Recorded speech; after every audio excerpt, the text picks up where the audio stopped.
Que alegria estar com você em mais um programa Luz para os Meus Passos.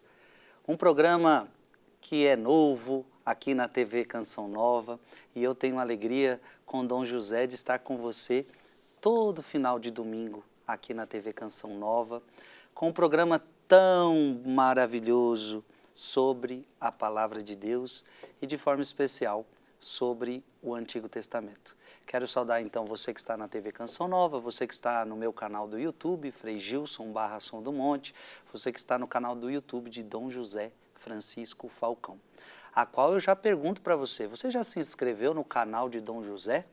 Porque às vezes você não se inscreveu lá no canalzinho de Dom José, lembrando também que você pode segui-lo no seu Instagram oficial, Dom José Falcão Oficial, e você se inscreve, começa a seguir Dom José para acompanhar outros conteúdos.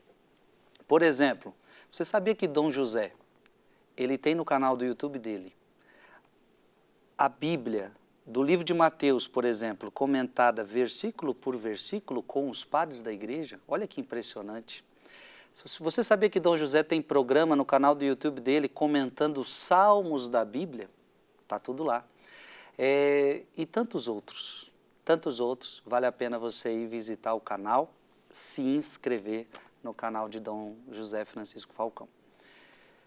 Programa passado, meu Deus, a gente tratou de tanta coisa, né? Estávamos tratando que Deus ordenou Moisés escrever, Moisés escreve, e entramos na realidade que Moisés morreu em Moabe. De repente, por causa disso, Dom José trouxe uma realidade. Moabe tem a ver com as filhas de Ló. E fomos lá as filhas de Ló e começamos a estudar na Bíblia aquela realidade das filhas que embriagaram o próprio pai para terem uma descendência. E foi explicado tudo para nós. Depois, já fomos para Sara e Abrão, porque Sara sendo estéril, Sarai sendo estéril, Abrão não tinha filhos, não tinha descendência, então Sarai tem a ideia, vou conceder que meu esposo se una com a minha escrava. E Abrão tem um filho com a escrava, a chamada Agar. E também foi explicado tudo isso no programa passado. Eu antes quero acolher Dom José e farei mais perguntas em seu nome para ele. Sua bênção, Dom José, que alegria ter o senhor aqui novamente. Deus abençoe vossa reverendíssima, é uma alegria estar aqui. Dom José, tratamos no programa passado sobre as filhas de Ló, falamos sobre Sara e Abrão, que é concedido ter um filho da escrava, Agar. E a minha pergunta para o senhor também é a seguinte, antes, para a gente encerrar esse assunto. Abrão e Sarai tinha também algum parentesco? Eram irmãos. Eram irmãos. Como é que fica isso? Ficou, passou, enfim. Mas veja bem, o caso de Abraão e Sarai, eles eram meio-irmãos. Meio-irmãos. Ele mesmo vai dizer a Abimeleque. Mas antes, ele vai para o Egito e chega lá. Qual era o problema? O problema de Sarai, ela era muito bonita. Aliás, a esposa de Isaac, Raquel, Rebeca, era linda. Problemão. Beleza, é problemão. E Raquel, a esposa de Jacó, uma das esposas, né? Porque ele teve filho com Lia e Raquel. Só que a paixão da vida dele, porque ele foi gamado a vida inteira, foi Raquel. Linda. A Lia também linda. Raquel era mais bonita. Então, Sarai, linda. Rebeca, linda. Lia, linda. Raquel, linda. O povo judeu é um povo muito bonito. Essa é a verdade. Eu imagino como devia ser linda Nossa Senhora. Devia não. Deve ser. Ela está no céu. A beleza. E outra, Jesus como deve ser lindo, que nasceu do ventre de Maria. Povo lindo, povo lindo. Bem, então ele chega com a esposa no Egito. E aí ele combina com ela, você vai dizer que é minha irmã? E na verdade era. Porque se dissesse que era esposa, ele achava que o faraó mandaria matá-lo para ficar com ela. Só que ele ficou encantado pela esposa, né? Não, se ela é irmã, então. Aí Deus aparece em sonho ao faraó. Você não toque nela. Ele acorda apavorado e vai dizer, por que você mentiu para mim? Não dizendo que ela era sua esposa. Vai passar esse episódio. Quando ele volta para a Terra Santa, tem Abimeleque, que reside lá. É um homem rico, um homem muito famoso, um proprietário de muitas terras. Aí ele fica louco por ela. Aí Abraão diz para ela, você não diga que é minha esposa, diga que é minha irmã. Porque se você disser que é minha esposa, se eu disser que você é minha esposa, ela era muito bonita. Aí ele vai mandar me matar para ficar com você. Aí você vai ficar viúva. Aí ela concordou. Depois, aí Deus Todo-Poderoso manda um recado para Abimeleque. Abimeleque vai, por que você não me disse que ela era sua esposa, me disse que era irmã? Aí ele vai dizer, não, por receio, e na verdade ela é meia irmã. O grau de parentesco dele com a sua esposa. Sim. Eles eram irmãos. E isso não tem nada de incesto, porque eram meio irmãos. Mas vamos ao texto. Primeiro, vamos a Abraão com Sara no Egito, lá no capítulo 15. Lá no capítulo 15, vamos tentar descobrir aqui... não é capítulo 15.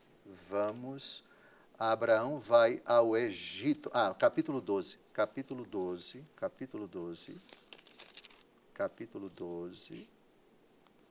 Bem, versículos de 11 a 13, leia. Quando estava para entrar no Egito, disse a Sarai, sua mulher, escuta, sei que és uma mulher formosa. Quando os egípcios te virem, dirão, é sua mulher, e me matarão conservando-te a ti em vida. Dize, pois, que és minha irmã, para que eu seja poupado por causa de ti, e me conservem a vida em atenção a ti.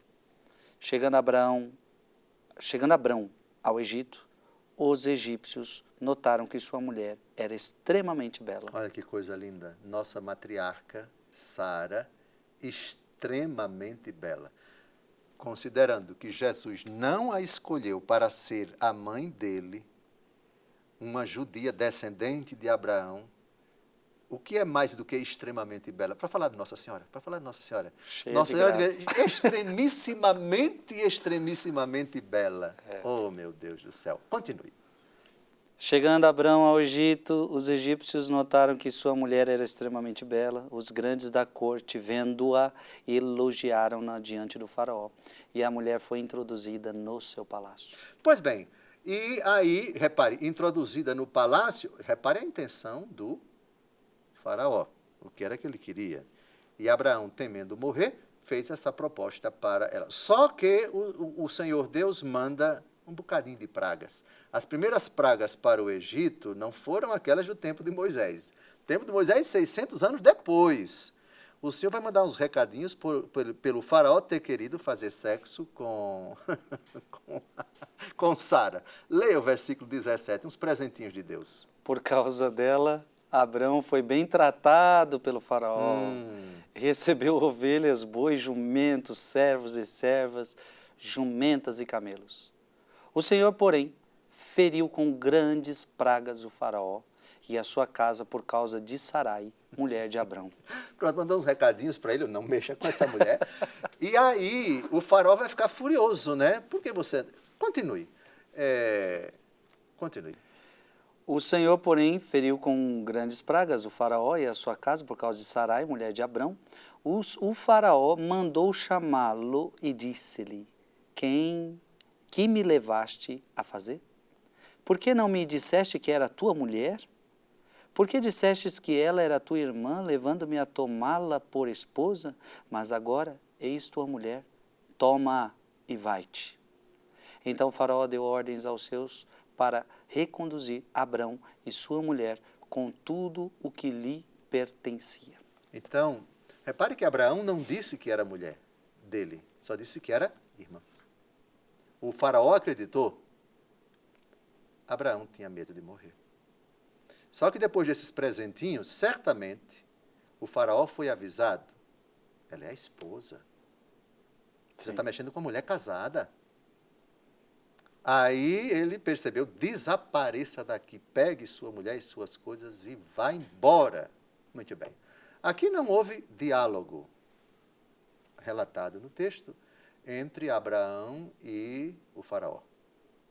Mas com Abimeleque vai haver um diálogo. Abraão não disse ao faraó que mentiu, porque na verdade ele não mentiu. Ele só omitiu que era esposo, mas disse que era irmã. E na verdade era meia-irmã, e isso não vai aparecer agora, vai aparecer com Abimeleque. Agora vamos para o capítulo 20. O capítulo 20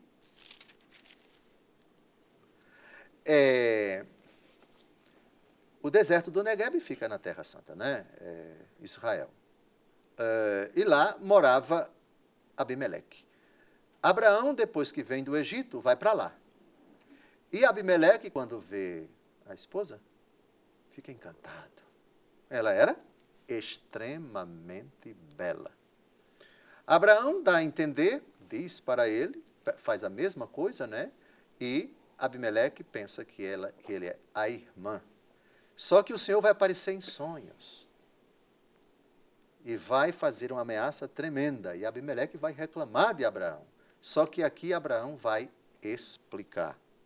Vamos então ao texto, Gênesis capítulo 20.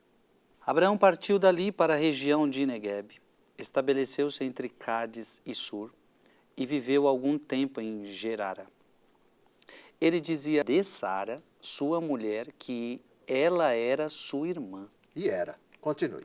Abimeleque, rei de Gerara, arrebatou-lhe. Aqui nós temos um rapto. Ou seja, eu quero de toda forma essa mulher para mim.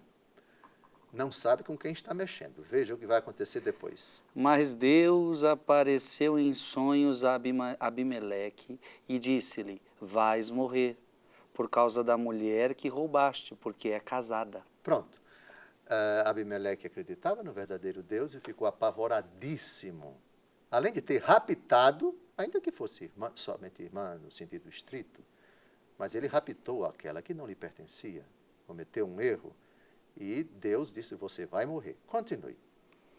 Abimeleque, que não a tinha tocado, disse. Ou seja, ainda não tinha feito sexo com ela.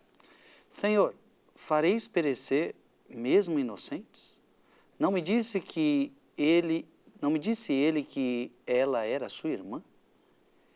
E ela mesma me disse, é meu irmão. Então, ao dizer que era irmã, ele não mentiu. Ao dizer que a Sara, ao dizer que era irmã, não mentiu. Eles omitiram que era casada, que eram casados. Mas, avante. É na simplicidade de meu coração e com as mãos puras que fiz isso. Deus disse-lhe em sonhos, sei que é na simplicidade do teu coração que agistes assim, por isso preservei-te de pecar contra mim e não deixei que a tocasses. É o próprio Deus, versículo 7, quem vai dizer, devolva a mulher deste homem. Vá. Devolve agora a mulher deste homem que é profeta, e ele rogará por ti para que conserves a vida. Mas se não devolveres,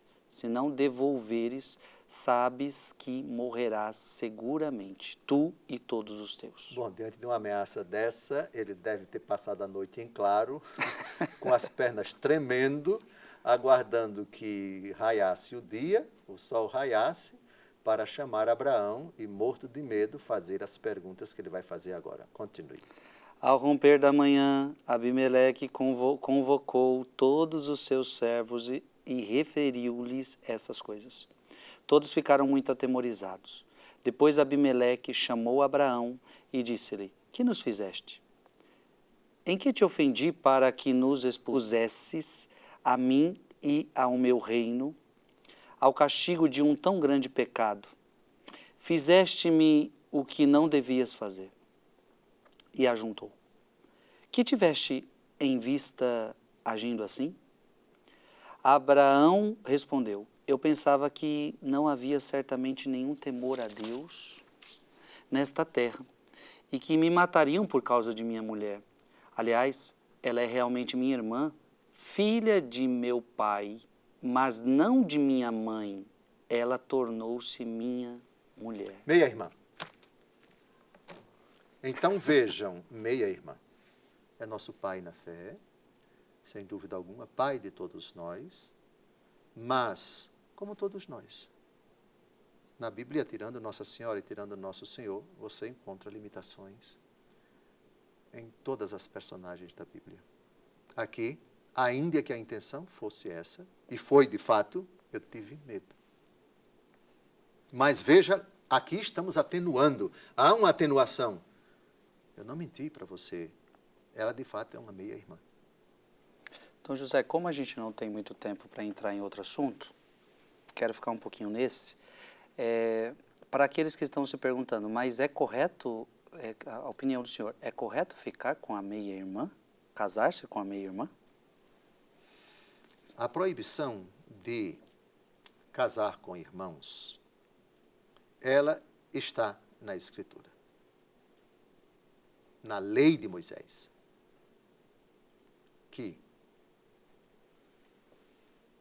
veio somente 600 anos depois de Abraão. Costume universal é uma expressão utilizada pelas filhas de Ló para justificar aquilo que elas fizeram. Não a embriaguez, mas a embriaguez apareceu como, na lógica delas, a única coisa, o único meio, o único caminho para não serem censuradas, não serem impedidas pelo seu pai, o que é um indício de que aquele costume universal de gerar filhos comportava também o costume universal que proibia que pai dormisse com filha. Tanto é que a única alternativa que elas encontraram foi embriagar o pai. Costume universal. Os costumes pré-Moisés são costumes à luz da lei de Moisés e do que a humanidade experimenta de Moisés até Jesus Cristo e de Jesus Cristo até os tempos atuais, são costumes não necessariamente parecidos com os nossos costumes marcados por legislação, no caso, o mundo judaico, legislação mosaica, de Moisés em diante, e cristianismo de Jesus Cristo para cá. Ok? Eu respondo então, costume universal. Sim. A mesma frase, a mesma palavra utilizada pelas filhas que confabularam entre si, as filhas de Ló. Venha, vamos embriagar o nosso pai para suscitar uma descendência conforme o costume universal. Os costumes do universo daquele tempo anteriores a Moisés, alguns deles certamente não eram costumes, digamos assim, parecidos com os nossos. Digam a vocês, é costume que uma mulher não casada tenha esse afã de se casar e chegue ao ponto de fazer um desatino desse, à luz da legislação de Moisés, que é proibida, e à luz da legislação cristã, do cristianismo, dos evangelhos, para casar de todo jeito? O apóstolo Paulo diz, eu desejaria que todos fossem como eu, que ficassem sem se casar. Isso não era possível na cabeça das filhas de Ló. O que São Paulo vai dizer? Celibato. Sim. Celibato. É algo impensável no tempo de Abraão. Compreendeu? Da mesma forma que é impensável hoje, irmão casar com irmão. Mas não era impensável, conforme o costume universal do tempo de Abraão, que viveu 600 anos antes de Moisés. Essa é a questão. Sim, Entendeu? Sim. Dom José, muito obrigado. Nós vamos... Eu estou achando maravilhoso. Quando recebemos essa proposta deste programa e tratar com vocês o Antigo Testamento, foi exatamente isto que eu imaginei. Por exemplo, quando Dom José, numa simples pergunta, para ver, então quer dizer que Abraão foi casado com a sua irmã, e aí temos agora a resposta meia-irmã. Eu imaginava isso, nós lendo textos do Antigo Testamento, e Dom José explicando para nós, fica mais fácil ou não fica? Fica ou não fica? Quando alguém está explicando, parece que o texto se torna vivo. Dom José, às vezes líamos e não enxergávamos essas coisas. E de repente o Senhor vai deixando a coisa viva. Por exemplo, quando eu li aqui, ela foi arrebatada. Alguém aqui pode pensar outra coisa, depois não, ela foi roubada. Ou seja, o Dom José vai colocando vida, aí a gente vai entendendo a história vai entrando na nossa cabeça. E, olha, nunca ninguém tinha parado, talvez, para ver a beleza de uma mulher dessa, o tanto problema que deu a beleza de uma mulher. E Dom José vai colocando vida naquele texto que para nós é difícil. No programa passado, a questão de Abrão ter filho com a escrava dele, a escrava de Sarai. Depois Dom José já nos faz ler Paulo Apóstolo falando sobre isso, mas de uma maneira alegórica. Então isso é uma riqueza que neste programa você encontra, tá certo? Minha gente, é só o primeiro bloco, então o programa não acabou, é aquele momento onde você vai ter um breve intervalo. Você que está no canal do YouTube, compartilhe esse vídeo com mais pessoas e a gente já retorna daqui a pouco, tá certo? Não sai daí não, compartilhe e a gente já volta com mais programa Luz para os Meus Passos.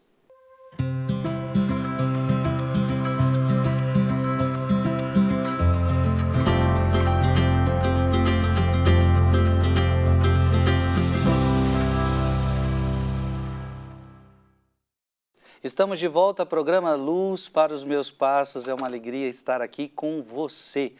O nosso primeiro bloco foi maravilhoso. E eu quero convidar você a ficar com a gente aqui, porque tem muita coisa que a gente vai meditar neste programa agora até o final. Porque a minha pergunta para Dom José agora já é maravilhosa. Porque ele já citou isso algumas vezes. Eu não sei se você percebeu, ele disse assim algumas vezes: o próprio Deus escreveu. Mas como assim?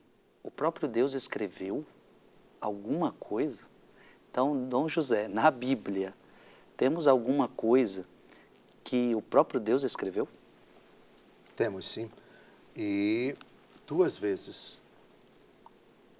Uma delas, quando o Senhor entrega as tábuas a Moisés. É Deus quem escreve nas tábuas. Só que Moisés, quando desce do monte Sinai, Josué está ali perto, aí os dois vão descendo para o acampamento. E lá eles ouvem um barulho de festa. Tal. Isso aqui é barulho de festa, etc. Não, é alguma coisa errada. Quando eles chegam perto, ele percebe que eles estão fazendo uma festa de adoração ao bezerro de ouro. Bezerro que foi feito por Arão, seu irmão. Moisés subiu, passou 40 dias e 40 noites lá, como a gente vai ver no capítulo 34 do livro do Êxodo. E durante esse período, o povo vai a Arão e diz: olha, esse Moisés está demorando muito, faça um Deus aqui para a gente, né? Aí Arão pede que todos entreguem os seus objetos e ele fabrica um bezerro. E todos se prostram diante do bezerro de ouro. E quando Moisés chega perto, fica indignado e joga as tábuas da lei no chão, etc. Deus pune boa parte dos comensais, dos que estão ali em festa, etc. E depois ele intercede junto a Deus pelo povo, etc. E agora é preciso escrever de novo nas pedras os 10 mandamentos. E é Deus mesmo quem escreve. Ele diz, você vai talhar as pedras e quem vai escrever sou eu. Bom, em todo caso, vamos lá, Êxodo capítulo 34, Êxodo 34, versículo 28. Moisés ficou junto do Senhor 40 dias e 40 noites, sem comer pão nem beber água. E o Senhor escreveu nas tábuas o texto da aliança, as 10 palavras. Bem, então é o próprio Deus quem escreve. Então, Deus Todo-Poderoso é um dos autores, escritores da Bíblia, sem dúvida alguma. No pergaminho, não, mas na pedra, sim. Mas então, Deus escreveu na pedra e depois isso vai ser passado para o pergaminho. Então, com toda certeza, foi Moisés quem transcreveu, reproduziu aquilo que estava nas pedras, os 10 mandamentos da lei de Deus, escritos por Deus Todo-Poderoso. Versículo 1 do capítulo 34. O Senhor disse a Moisés, talha 2 tábuas de pedra, semelhante às primeiras, escreverei nelas as palavras que se encontram nas primeiras tábuas que quebraste. Lembra quando ele quebrou? Ele jogou as pedras se quebraram. Aí o Senhor Deus diz, talhar mesmo. E aí eu vou escrever. Porque as pedras que ele trouxe de lá foram talhadas pelo próprio Deus. Agora é Moisés que tem que talhar porque ele quebrou. E Deus concordou com a quebra, porque aquilo foi um protesto, isto é, idolatria. Eu passei 40 dias no deserto, no monte, desço com as tábuas de areia, em tão pouco tempo vocês trocaram o nosso Deus por um bezerro de ouro? Imagina a indignação dele com o seu próprio irmão. Pois bem, então aqui nós temos a prova, Deus escreve. Deus é um dos escritores da Bíblia. Bom, na pedra, não no pergaminho. Isto é muito impressionante. Esse é um dado muito impressionante, onde o próprio Deus escreve. Então, olha, Deus ordenou para Moisés escrever, se eu não me engano, Êxodo 17, Deus ordenou para Moisés escrever. Agora nós estamos vendo o próprio Deus escrevendo. Isso é uma coisa que me fascina muito, saber que o próprio Deus fez questão de nos dar a sua lei, os seus mandamentos, que são bons, né? Os mandamentos de Deus são bons, é para que a gente seja feliz.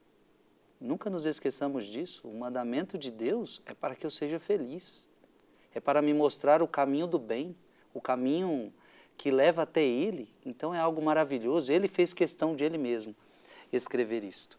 Então, José, agora, depois de Deus, depois de Moisés, quem mais escreveu? Não sabemos dizer o número exato dos escritores da Bíblia no Antigo Testamento. São muito poucos. Testemunhos, depoimentos, versículos do Antigo Testamento que atestam isso. Eu vou citar 5, mas certamente há mais outros. Houve uma, digamos assim, existem outros indícios de que tais livros foram escritos por tais pessoas. Mas o verbo aqui é escreveu ou escreve. Eu escolhi 5 personagens. Josué, que enquanto Moisés estava vivo, não escreveu nada. Até a morte de Moisés, só Moisés. Mas Josué entrou com o povo na terra. E no finalzinho da vida, nós temos um testemunho do seu próprio livro. Não sabemos quem escreveu o livro de Josué. Uhum. O livro de Josué não prova que quem escreveu o livro de Josué foi Josué. Se chama livro de Josué porque narra os fatos de Israel enquanto Josué está vivo, desde a entrada da terra prometida até a morte dele. Muito bem, mas Josué escreveu. Depois vamos ver Jesus, filho de Siraque, o autor do Eclesiástico, ele se identifica, o profeta Jeremias e o profeta Abacuque. Eu não vou citar todos os outros, vamos ficar apenas com esses, mas para quê? Para ilustrar que a redação do Antigo Testamento vai sendo paulatina, enquanto Moisés, da saída do Egito até a entrada da terra prometida, Moisés. Depois, Josué. Depois, outros e assim por diante. Profetas, etc. Num lastro de tempo que vai chegar perto de 1000 anos. Vamos então ao final da vida de Josué. Josué, capítulo 24, de 25 a 26. Josué, capítulo 24, de 25 a 26. Desse modo, Josué fez um pacto naquele dia com o povo e deu-lhe em Siquém leis e prescrições. Josué escreveu tudo isso no livro da lei de Deus. Tomou em seguida uma pedra muito grande e erigiu-a ali, debaixo do carvalho que estava no santuário do Senhor. Siquém. Siquém é a Sicar do tempo de Jesus. Olha. Então, parece que o fim da vida de Josué não foi em Jerusalém, até porque Jerusalém só vai passar a ser a cidadela de Davi no tempo de Davi. E de Josué para Davi, nós temos 200 anos. Davi ainda nem tinha nascido. Então, parece que a capital dos hebreus era Siquém. Siquém é a Sicar, onde Jesus foi, o episódio da Samaritana, do Poço de Jacó. Lembram? Capítulo 4. Sim. Hoje é a cidade de Nablus, que é a capital dos palestinos, a capital da autoridade palestina. Fica uns 50 quilômetros, mais ou menos, de Jerusalém. É lá que ele viveu, o fim da vida dele foi lá. Lá estão também os ossos de José, que veio do Egito. Foram trazidos os restos mortais, e eles estão lá. Então, aqui, ele escreve tudo isso no livro da lei de Deus. Veja que a expressão já indica o seguinte: tudo aquilo que Moisés escreveu já era considerado livro da lei de Deus.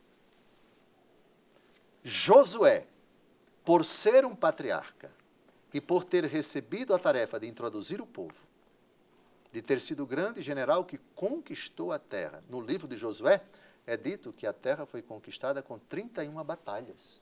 A terra onde jorra leite e mel não foi entregue assim, bem-vindos, que alegria que vocês estão aqui. Não, foram guerras mesmo.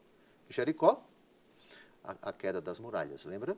No capítulo 6, o cerco de Jericó, capítulo 6 do livro de Josué, e depois vem as batalhas que Josué, que era um guerreiro de mão cheia, vai tendo e vai conquistando a terra com sangue derramado, muito sangue mesmo. Era o costume daquela época, ou seja, a terra onde jorra leite e mel não está vazia, não está ocupada por ferezeus, por jejezeus, por jebuseus, por filisteus, grandes adversários dos hebreus e tal. E para conquistar a terra tem que ser batalha mesmo.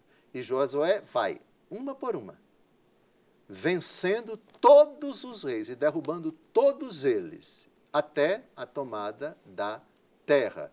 Vamos dar uma olhadinha no livro de Josué para a gente perceber como a terra foi sendo conquistada. Há uma lista dos reis que foram derrotados por Josué. Foram 31 batalhas. Josué, capítulo 12. Josué, capítulo 12, versículos de 7 até 24. Como a terra prometida foi conquistada? Com batalha, com guerras. Então, primeira batalha, Jericó. Por favor, quando for à Terra Santa, comece pela Jordânia, Monte Nebo, porque de lá se tem uma visão de Jericó, lá o Rio Jordão, que divide Israel da Jordânia, por onde o povo atravessou. Jericó, lá no fundo, perto do Mar Morto. Primeira batalha. Depois vem outra, até a 31ª.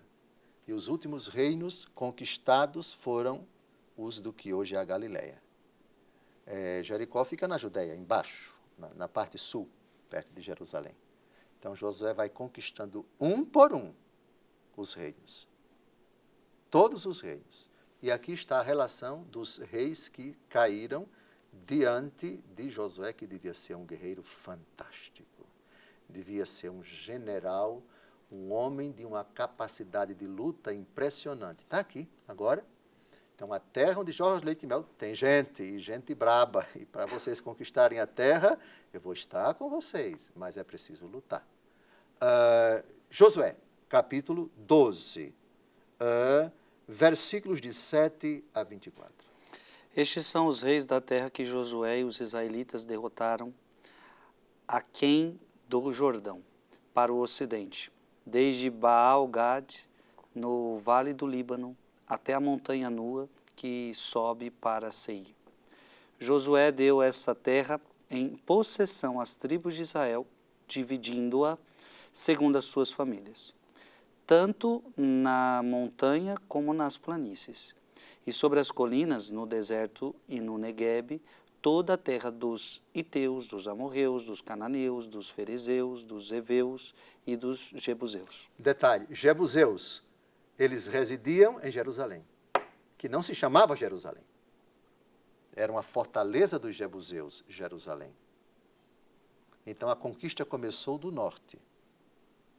Primeiro foi Jericó no sul. Depois, agora vamos às 31 batalhas. Por favor, vão contando aí com o dedo, porque cada rei que o Frei Gilson lê, vocês vão contando. Por favor, Frei Gilson, a partir do versículo 9 até o versículo 24. Vamos ver quantas batalhas Josué venceu.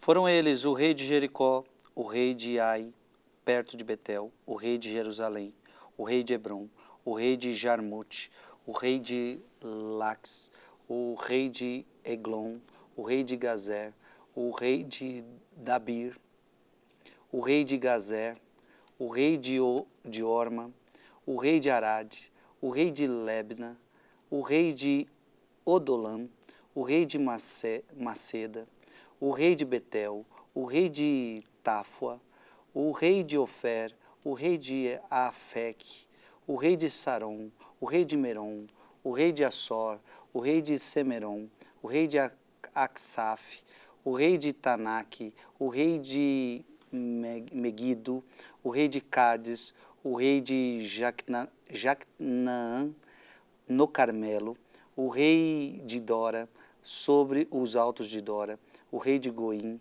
em Galgala, o rei de Tersa, ao todo 31 reis. Então foram 31 batalhas. Quando eu falei que Jericó não existia como capital do povo hebreu.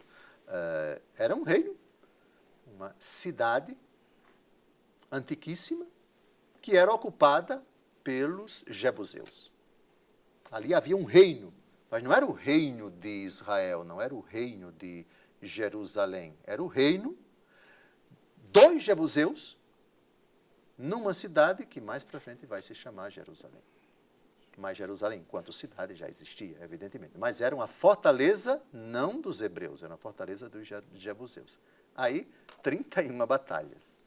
Então, a terra foi conquistada assim. Muito bom. Impressionante. Podia ter uns nomes mais fáceis dessas reinos, né? Mas o senhor disse que tinha mais passagens a nos oferecer de Jesus, filho de Siraque, Isaías, Jeremias e Abacuque. Voltamos ao assunto de escritas, a Bíblia sendo escrita pouco a pouco no Antigo Testamento.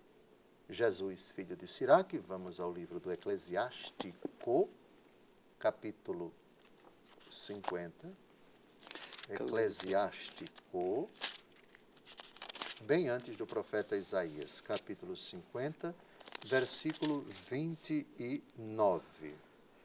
Jesus, filho de Siraque de Jerusalém, escreveu neste livro uma doutrina de sabedoria e ciência e derramou nele a sabedoria de seu coração. Aqui já temos uma passagem interessante. É um dos livros mais recentes do Antigo Testamento eclesiástico. Josué escreveu tudo no livro da lei, mas não sabemos a quantidade de coisas que ele escreveu. Certamente escreveu muita coisa. Nós temos o quê? 31 batalhas? Nós temos o quê? 31 relatos, pelo menos? Não sabemos se aquilo, tudo que ele escreveu, se algo se perdeu, ou não sabemos do livro do Pentateuco, se temos algo escrito por Moisés, somente de Moisés, certamente Moisés não é o único autor, mas temos trechos do Pentateuco, que já vimos isso, que Moisés redigiu. Mas quanto do Pentateuco foi escrito também por Josué, já que Josué foi testemunha ocular de muitos fatos de Moisés? Também não sabemos. Também não podemos dizer se Josué só escreveu aquilo que disse respeito ao período da Terra Prometida, ou se Josué escreveu também algo que hoje está contido no Pentateuco. Não sabemos. Somente podemos hipotizar isso. O fato é que Moisés é um dos redatores, Josué é outro dos redatores. Mas na frente nós temos o quê? Um livro inteiro, como nós reconhecemos, escrito por uma pessoa. Isso já é uma novidade.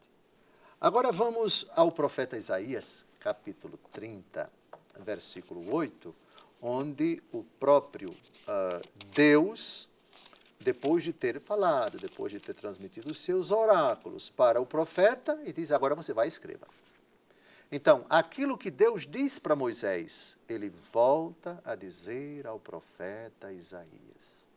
O que o profeta Isaías faz não é tanto iniciativa dele, é ordem de Deus.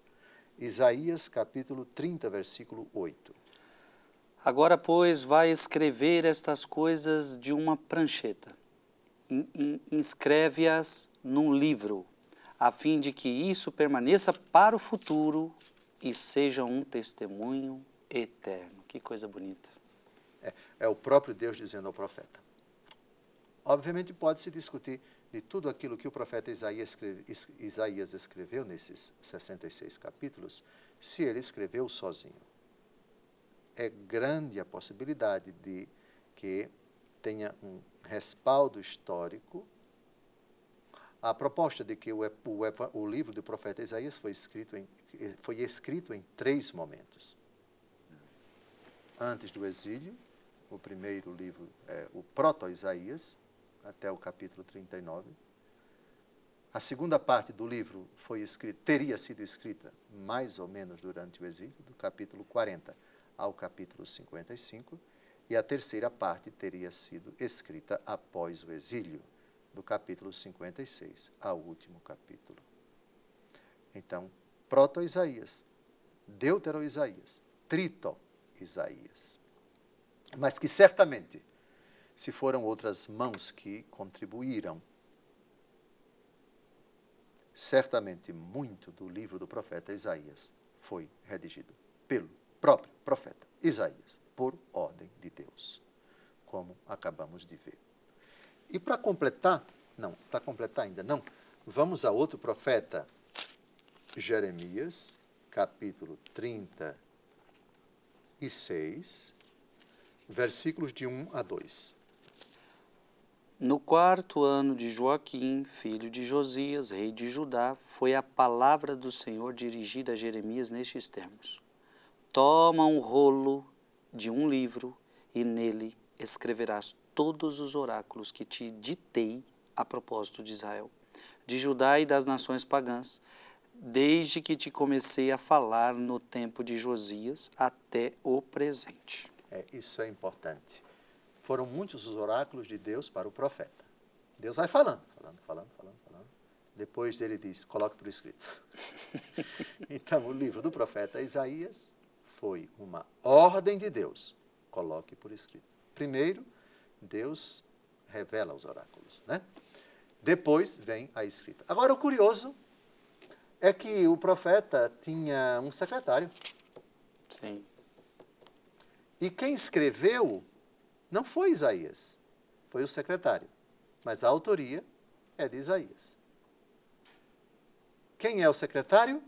Leia o versículo 4. O senhor fala Isaías ou Jeremias? Jeremias, perdão. Jeremias. Eu não estou ficando velho?